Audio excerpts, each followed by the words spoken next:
Почитувани, секој ден е нов ценовен шок за граѓаните.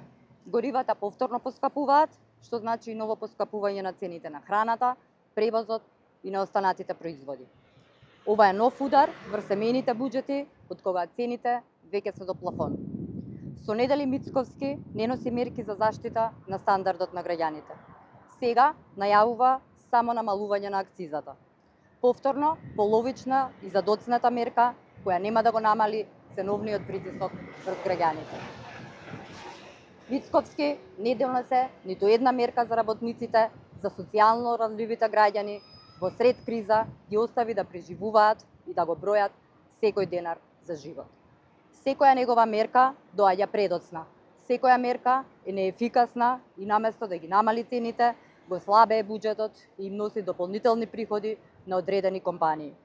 Мицковски делува повеќе како застапник на приватните интереси, отколку како премиер кој треба да ги штити граѓаните.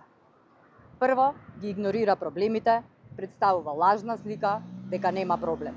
Па кога цените ќе експлодираат, излегува со половични и задоцнети мерки кои немаат никаков ефект.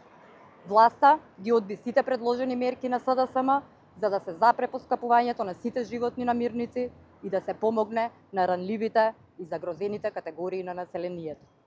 Штетата е веќе направена.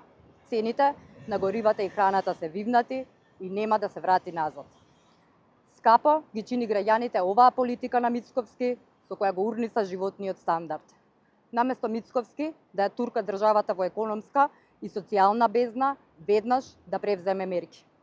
Уморни се граѓаните од чекања и најави, живеат полошо и поскапо отколку пред 2 години, им требаат конкретни мерки кои ќе ги заштитат нивните плати, стандард и семеен буџет.